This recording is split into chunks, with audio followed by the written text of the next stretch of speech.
Hola mi gente linda, mi gente bella, les doy la bienvenida hoy al cuarto capítulo del podcast Desafíos Digitalia, en donde estaremos hablando de salud pública en Colombia. Y para ello tenemos unos invitados muy especiales. Tenemos a Evelia Barros, que ella es enfermera profesional, y a Omar Garzón, que es un profe de la Universidad Distrital. Hola, ¿cómo están?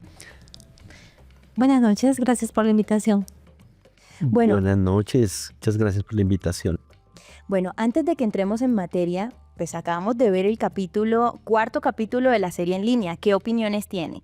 Bueno, señora Evelia, cuéntenos qué sensación tiene al ver a su hija como actriz de en línea. Me llamó mucho la atención una parte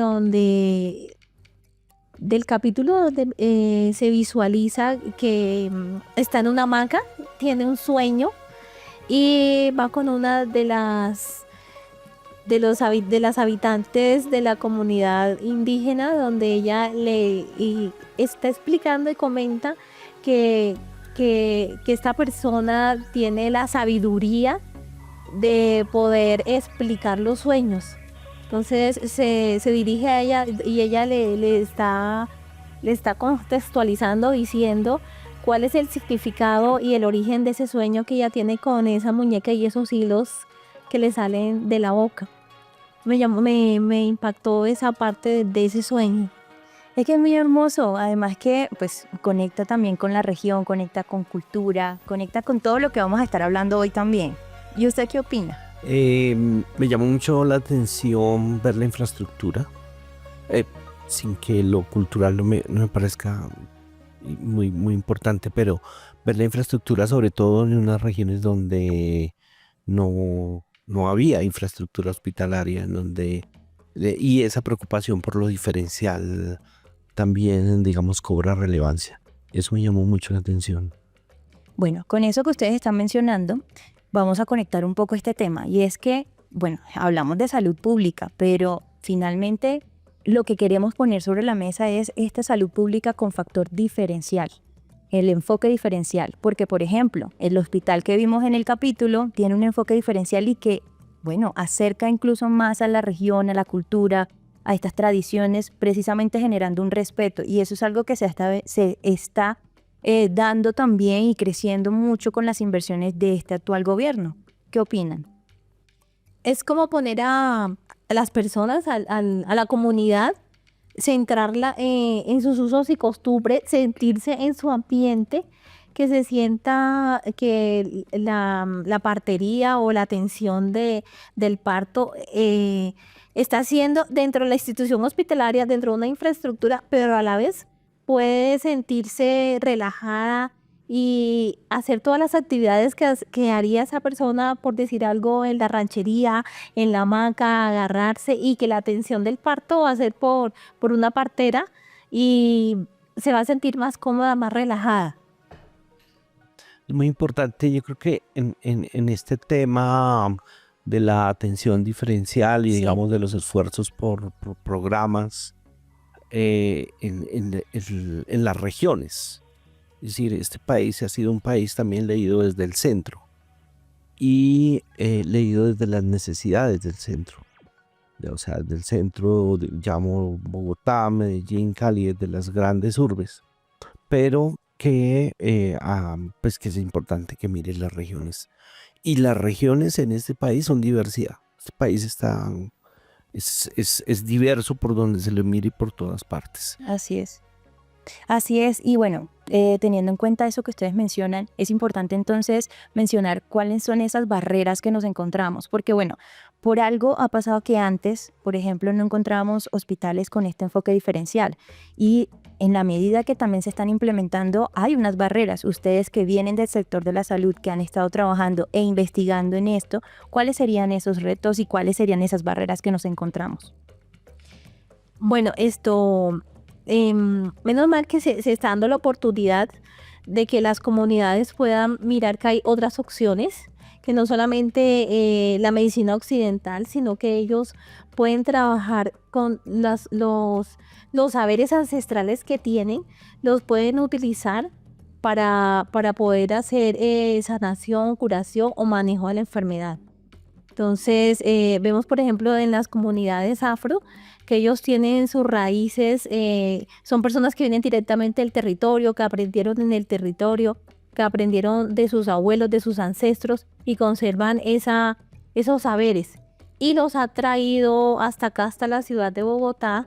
Hay unos programas que tiene la Secretaría de Salud, que están divididas en cuatro zonas o en cuatro subredes. Esas cuatro subredes están trabajando para conservar esos usos y costumbres de las comunidades afro. Entonces, en ellos están trabajándose en los quilombos y cada subred tiene varios quilombos donde las personas pueden ir y allí van a encontrar, por ejemplo, la partera, la sabedora ancestral, van a encontrar una enfermera por la parte occidental y allí la partera le va a dar educación de cómo manejar ciertas enfermedades en los niños y en la materna a través de las plantas.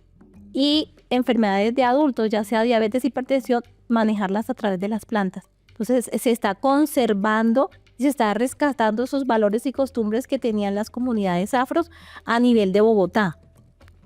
Es importante que, bueno, que ampliemos un poco ahí la información y es, ¿desde cuándo tenemos esto? ¿Es gratuito?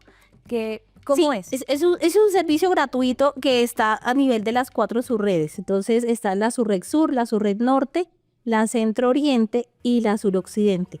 Entonces, por ejemplo, aquí en la subred centro oriente tenemos el Quilombo Aroní, que queda en la Casa Afro, aquí cerca de la Casa de Nariño. Entonces allí, por ejemplo, la partera y la sabedora ancestral brinda gratuitamente la atención en todos los quilombos de las cuatro subredes, hacen sobos y sobijos a los niños, a las personas que necesitan la atención, los bebedizos y las tomas de plantas que se les dan. La misma subred da el dinero para que la partera y la asadora compren las plantas y la atención es completamente gratis, no tiene ningún costo. Es más, no solamente se atiende la población afro, toda la población que desea asistir a estos quilombos puede dirigirse a los quilombos que están en todas las cuatro subredes de Bogotá. ¿Y esto está desde cuándo? Esta estrategia ya tenemos varios años de estar ya tiene varios años de estar implementado en Bogotá y se ha fortalecido de este gobierno. Se ha fortalecido y se ha mantenido a los perfiles que están dentro de los quilombos, que son la partera, la sabedora ancestral, hay un técnico ambiental, una gestora que es la persona encargada de localizar a las personas en la comunidad y por la parte occidental va una enfermera profesional. Además de eso se dictan charlas, se van a diferentes actividades con la comunidad y se les está explicando siempre de la medicina ancestral para rescatar los usos y costumbres y los valores de las comunidades afro. Ok. Señor Omar, ahí tengo una pregunta y es, ¿por qué es importante el cómo se integra la medicina, la ciencia occidental con estos conocimientos ancestrales? Para dar respuesta digamos, a estos temas, quisiera recurrir como a historias, contar cuentos. Yo trabajé 14 años en el Amazonas y compartí con las comunidades de Amazonas durante mucho tiempo y tuve que, a pesar de que trabajaba en temas de educación, pues tenía que ver con problemas también de atención y de salud. En una ocasión tuve un caso, pues viajaba, venía y cuando estaba aquí, si venían de las comunidades, lo contactaban a uno por si había alguna necesidad, uno los apoyaba en Bogotá, en fin. En una ocasión, uno de estos habitantes de un integrante de la comunidad, de una comunidad indígena, trajo su hija al Hospital Simón Bolívar. Venía con una insuficiencia renal. Habían dos problemas ahí, digamos, en esa situación. Una que, el hospedaje. O sea, la gente cuando viene a Bogotá, cuando viene remitida, se llama eso. La gente de las comunidades las remiten en avión a las capitales de departamento generalmente a las capitales de departamento, pero a veces si no es la atención suficiente, los remiten a Bogotá. Que tienen que venir con un acompañante. Y en esa ocasión, pues él vino con su hija. Había que ubicarlo en un lugar. ¿Cuánto puede demorar una atención en salud de una paciente de este orden? Cuando usted llega y tiene que sentarse o pararse frente a un hospital. Y el otro problema es, usted no conoce la ciudad y usted no habla la lengua. En Colombia se promulgó en el 2010 la ley de lenguas, de lenguas tradicionales, y con el ánimo de que en particular en el tema de salud pudiera la gente tener asistencia diferencial. Bueno, remito rápidamente a la historia y es, entonces esa niña y ese papá en esas condiciones, sin hablar la lengua y sin poder explicar qué es lo que ella tenía. Bueno, para la medicina occidental ella tenía un problema de una insuficiencia renal, pero para el saber tradicional ella tenía una enfermedad tradicional. Y una enfermedad tradicional se debe curar en el territorio. Me iban a referir también a eso que tú decías, Edelia, en relación con el territorio, ¿cierto? La salud debe ser entendida como el territorio también. Entonces, cuando la gente se desarraiga, se desplaza por diferentes motivos, la salud se afecta. Entonces, vuelvo a este caso. Tocó hacer toda la asistencia, toda la red de amigos, de conocidos. Había que buscarle comida, porque la comida que le daban en el hospital no era una comida que le favoreciera. Había que buscar el traductor y había que explicarle a los médicos que se trataba de una enfermedad tradicional. ¿Cuál era la enfermedad tradicional? Que la niña, el papá había salido de su comunidad para otra comunidad y la niña había comido tierra en un lugar donde habían hecho un baile tradicional. Los médicos tradicionales de la comunidad le dijeron, no se lleve la niña porque es una enfermedad tradicional y se cura en el territorio. Entonces, bueno, esa es en resumida. Finalmente la logramos atender porque conseguí un médico tradicional, no de allá directamente, sino del Alto Putumayo, de otra región, que hizo otro trabajo ahí. Entonces ahí hubo, digamos, una coordinación porque finalmente logramos también por apoyo de personas como tú que conocen las condiciones, poder hablar con los médicos y hacer la comprensión. Entonces, bueno, la historia es para decir, digamos, atender la enfermedad diferencial tiene que ver con atenderla en el territorio. Y eso es muy importante. Claro, cuando la gente se desplaza hay que crear esas condiciones. Entender las diferencias lingüísticas, entender las diferencias de cosmogonía, de la comprensión de lo que es la salud y la enfermedad. Muy interesante. Bueno, y eso me hace pensar es en cuántas medicinas ancestrales podemos tener en Colombia. Pues digamos que cada pueblo territorialmente puede tener sus prácticas de tratamiento de la salud y de la enfermedad, porque son concepciones también de la salud y concepciones de la enfermedad. Y estas, digamos, son conocimientos que se construyen a partir de la necesidad y de la experiencia, ¿no? Entonces, tienes partería porque si vas a las mujeres del Chocó en la partería, tienen partería porque los servicios médicos están lejísimos. Sí, porque tienen limitaciones. Por ejemplo, está el río, está la trocha, está el monte. Entonces, ¿qué le tocó a la gente del territorio? Aprender a atender a sus mujeres, porque para que un médico se desplazara allá en una canoa o llegara hasta allá, ellas aprender a hacer la partería. Entonces, ¿qué hizo el Estado? Las entrenó, las adiestró y son de ellas las que en el territorio atienden los partos. Y cuando se vinieron muchas de estas mujeres chocuaras que se vinieron a vivir a Bogotá, dijeron, ¿qué vamos a hacer ahora nosotras acá en esta ciudad? Entonces, buscando mejores opciones de vida. Entonces, trataron de reunirse para conservar sus usos y costumbres que ella ya tenía. Pues la idea acá en Bogotá no es, en el territorio ellas son, digamos, tienen mucho saber y les toca atender los partos. Acá son consejeras y apoyan a las personas del territorio, se sienten dentro de su ambiente, dentro de su hábitat y dentro de su grupo. Quisiera comentar una cosa, porque la partería, digamos, es uno de los campos y de los renglones importantes en la medicina tradicional. Muchos países, en Europa, incluso en Estados Unidos, en países del sur, de Sudamérica, la partería es una profesión. Ahora no me acuerdo bien. La Asociación de Parteras del Chocó recuerda que radicaron un proyecto de ley para, digamos, para regularizar su trabajo y ser reconocido. Eso quedó dormido ahí como en el 2010 más o menos.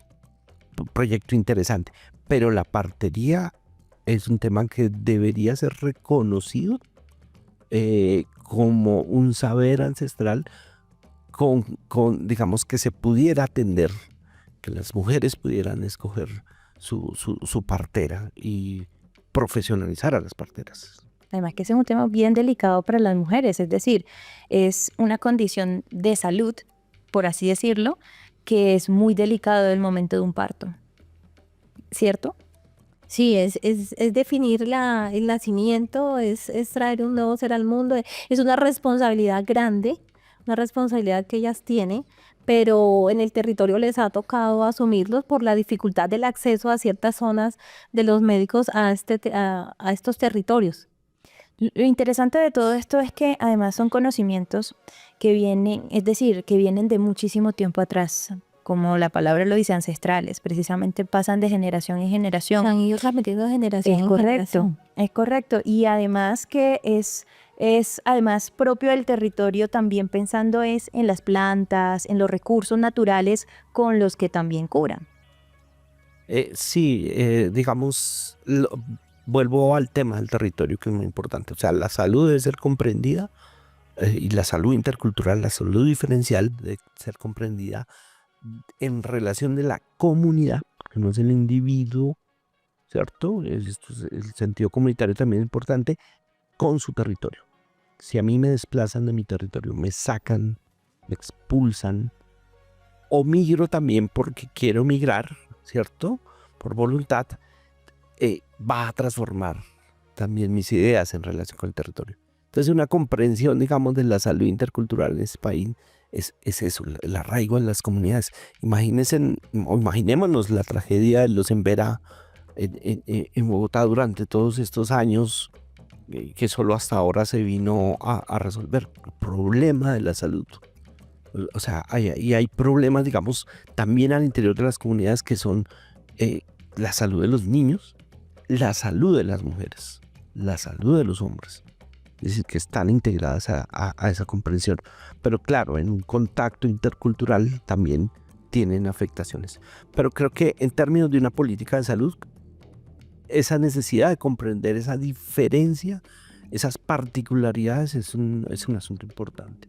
Sí, muy importante. Pues ya que hizo mención de las comunidades en verdad, los indígenas, yo que he estado en la parte hospitalaria y he tenido diversos tipos de pacientes, cuando nos han llegado de otras comunidades, ¿qué hacemos? Porque la alimentación de ellos es completamente diferente a la nuestra. Sí. Entonces llamamos a la nutricionista, entonces le mantenemos siempre una persona que esté ya sea con la persona, si es sanandresano, si es isleño, si es indígena, para que le sirva de traductor y le explique, que hable el español y le pueda explicar.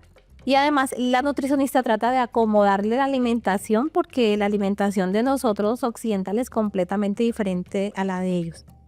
Pero son muy asequibles, cuando han estado en el hospital se deja manejar y aceptan nuestros medicamentos y les ha ido muy bien.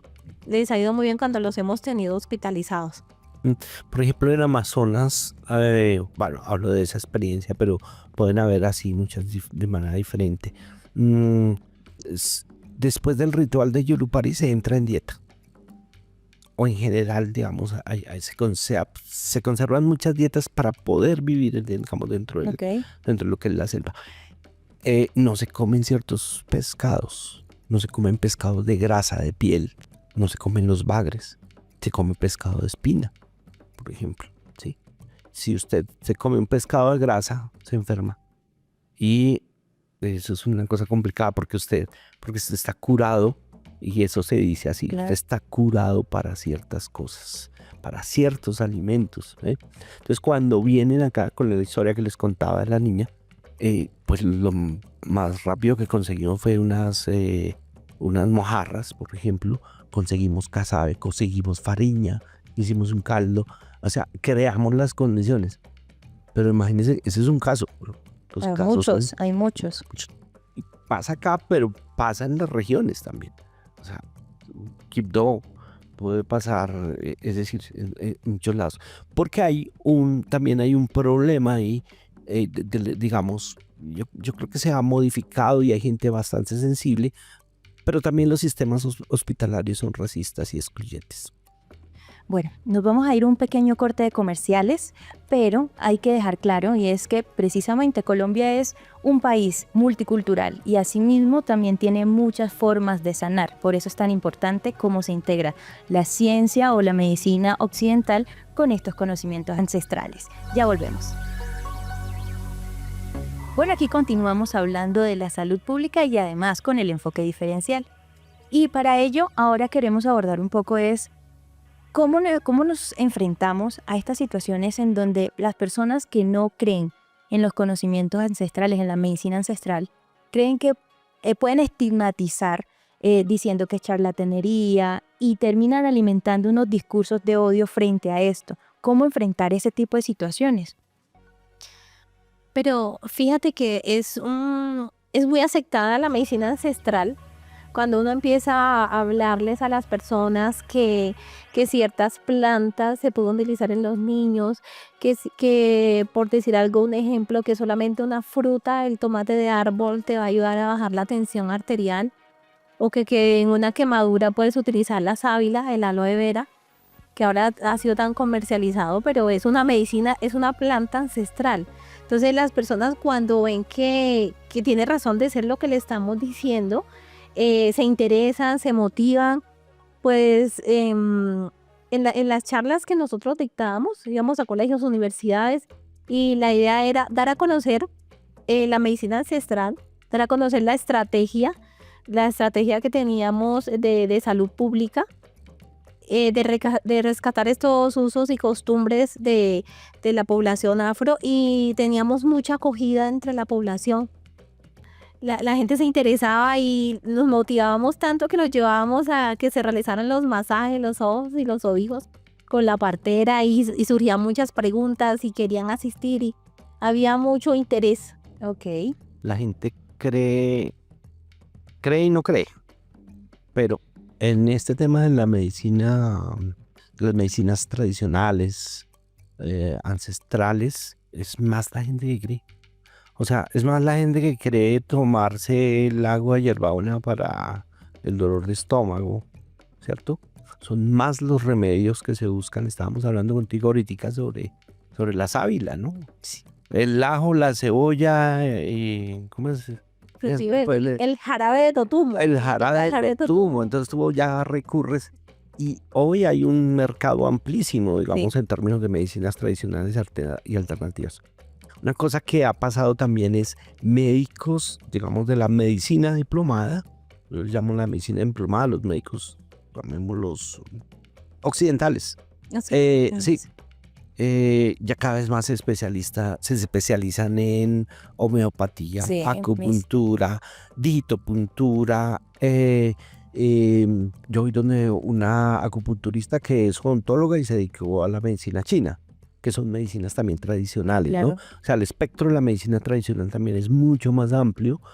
La medicina indígena es una medicina, Sí. pero hay digamos, un espectro mucho más amplio. Entonces, creo que la estigmatización es, digamos, más un ejercicio hegemónico del poder de la medicina, o sea, estos médicos de la ciencia, ¿cierto?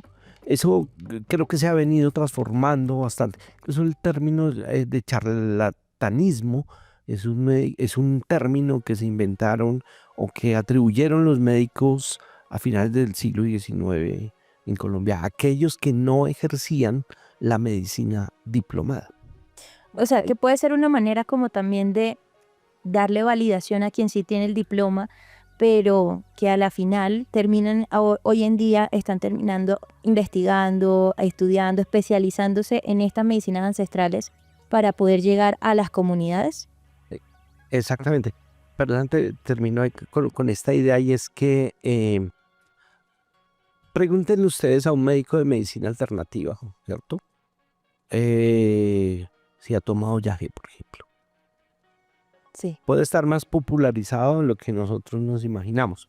Quiero decir que también vivimos una época y un tiempo de la diferencia, y en la diferencia cultural y el reconocimiento de la diversidad. Y ese escenario, esa época, permite que todo eso se conjugue, todo lo que tú estás contando en el hospital. Eso en los años 50, imposible, o sea, eso no era posible. Hay un tema adicional allí, ¿no? Y es que también con esto del tema de, bueno, las nuevas tecnologías emergentes y demás, también muchas personas han replicado estos conocimientos, por ejemplo, en YouTube o en redes sociales. Entonces ya es muy fácil que uno diga, bueno, yo quiero saber con qué me curo una quemadura, y le sale a uno que con sábila. O qué hago para recuperar el cabello si lo tengo maltratado, entonces también son remedios caseros.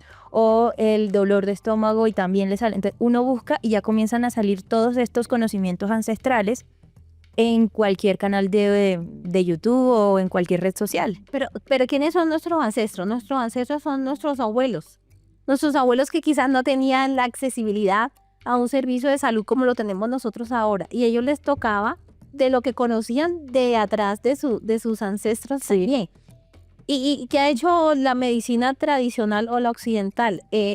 Los conocimientos que tenían empíricos, que los aprendieron en su territorio, que lo aprendieron de sus abuelos, lo están utilizando en la fabricación de medicamentos. Y lo tenemos, el café, que es tan tradicional, y lo tenemos, hace parte ya de un medicamento.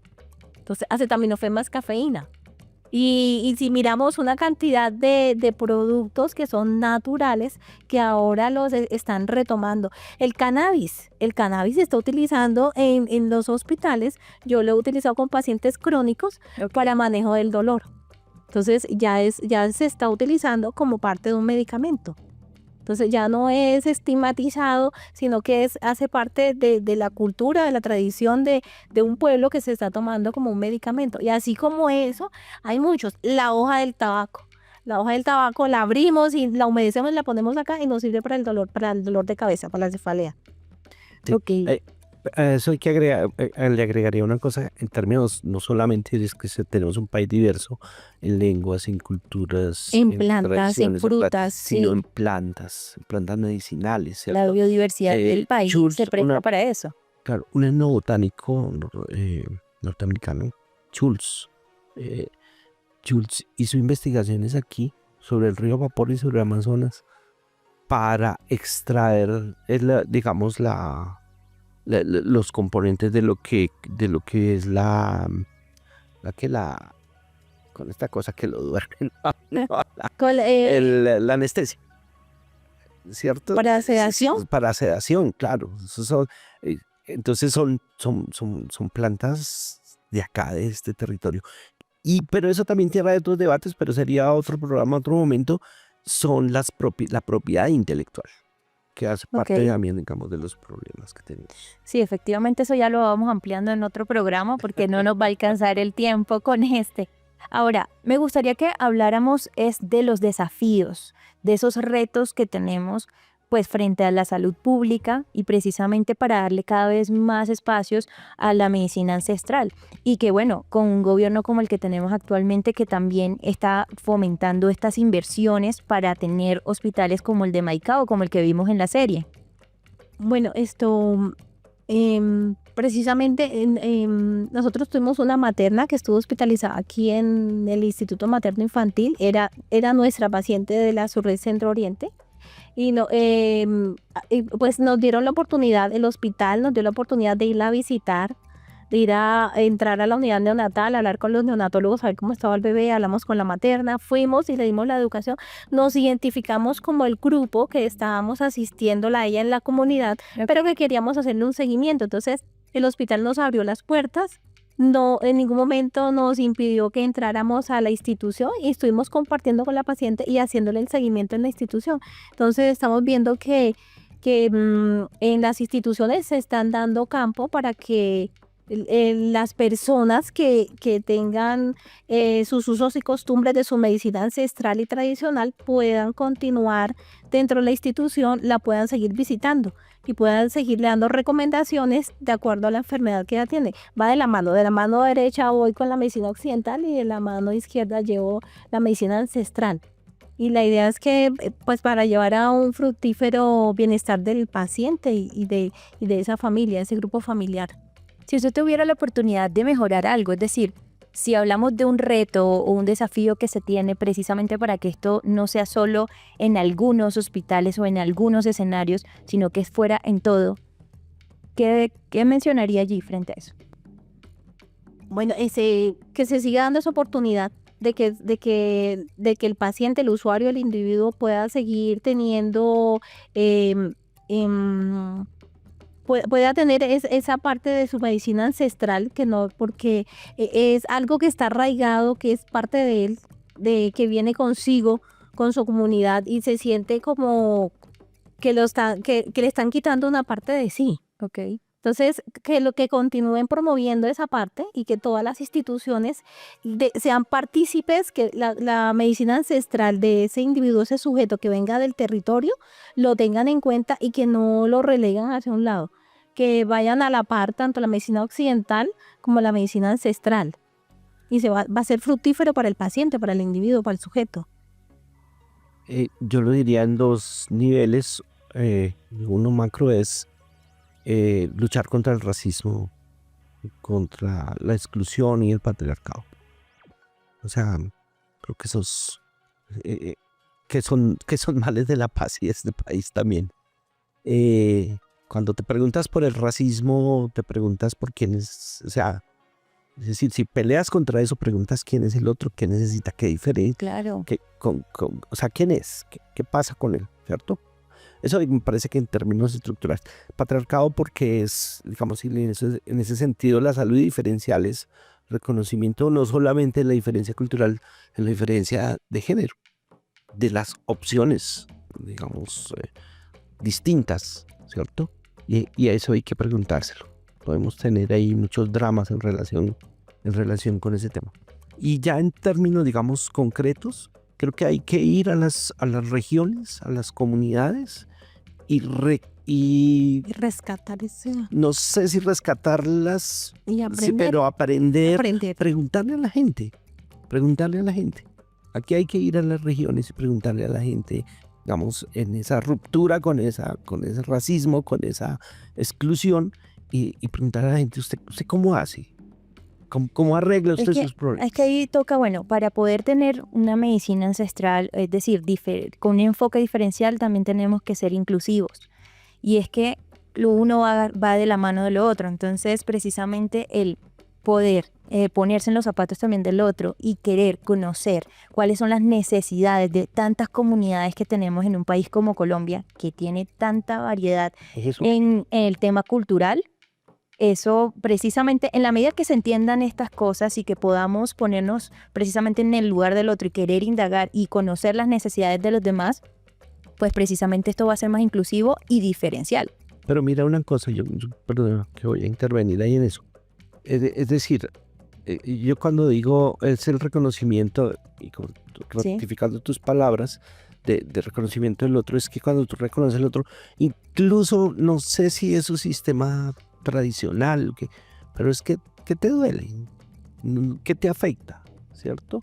Y entendiendo también la salud y la enfermedad multidimensionalmente. O sea, hay una cosa en la antropología muy bonita que se llama las enfermedades, las enfermedades del infortunio. Ok. Que son la mala suerte. O preguntar, el desamor. Claro, ¿tú cómo lo curas? ¿O cómo lo manejan ustedes? Claro. Tener en cuenta la forma como ellos lo manejan, porque de pronto ellos lo manejan y lo hacen bien. Nosotros lo estamos tratando de solucionar de otra forma, pero lo están manejando y lo hacen bien. Pero hay gente en las comunidades que necesita también la pastilla, que necesita también otras cosas de la otra medicina. Y piden también las comisiones de salud. O sea, también las comisiones de salud van ocupando eso. Entonces hay una necesidad, digamos, en términos de tu pregunta, hay una necesidad de un diálogo con todas estas cosas. O sea, todo lo que tú sabes en relación con todo el sistema, cómo se mueve en Bogotá con los quilimos. Con los quilombos. Quilombos, Los con los quilombos, con las etnias afro y con las otras comunidades. Imagínate, casi la gente no conoce a veces. Sí, ahí lo interesante es que precisamente ustedes han puesto sobre la mesa es un tema en donde no hay que pelearse una con la otra, sino que al contrario, es darse la mano precisamente para poder brindarle un mejor servicio de salud pública a la ciudadanía, a las comunidades precisamente. Y bueno, con lo que hemos visto en el capítulo en línea, pues precisamente el gobierno apuesta para poder tener estos escenarios en donde podamos tener la elección de si yo quiero es la medicina occidental o quiero los conocimientos ancestrales o ambos dentro de la atención que se espera. No sé si decía ella, la medicina, y hablando de la medicina diplomada, oficial, ¿cierto? Debe recuperar eso que tienen las medicinas ancestrales, que es la promesa de curar.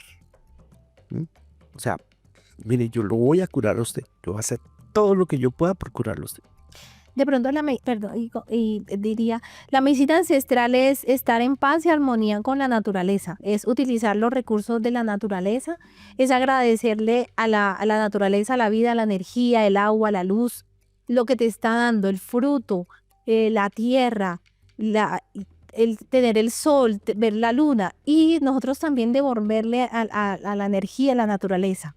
Entonces, toda la parte de la energía y la naturaleza nos puede sanar, el abrazar un árbol, el caminar descalzo en el pasto, estamos eliminando energía y estamos recibiendo esa energía en la naturaleza, estar dentro del agua, en el río, en el mar.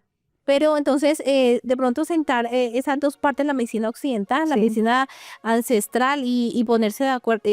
Yo aporto esta parte, tengo este conocimiento de medicina ancestral, tengo este conocimiento de medicina occidental y vamos a trabajar en conjunto. Me parece una excelente propuesta del Hospital de Maicao en La Guajira, me parece espectacular. No lo conocía, lo acabo de ver ahorita. No sabía que existía esa otra alternativa que tenía el Estado en esa institución, pero me pareció magnífico, excelente. Sobre todo yo que he estado en sala de partos, que a veces uno obliga a la paciente que esté en determinada posición. Cuando ellos ya tienen, la indígena o el afro ya tiene su forma de tener y de que el bebé venga al mundo. Entonces, es utilizar lo que ellos, sus saberes y mejorarlo un poquito.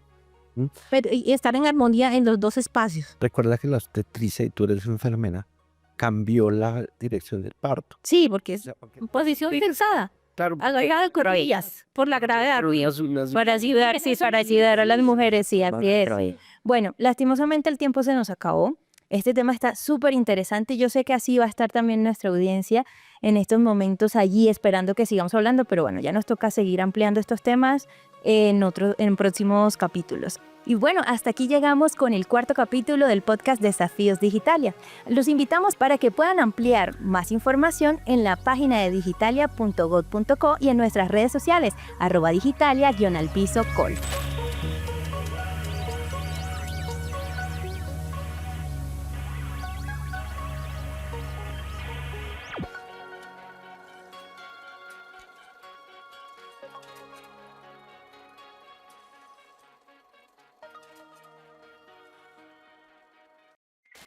Educomunicación para la paz. Ministerio TIC,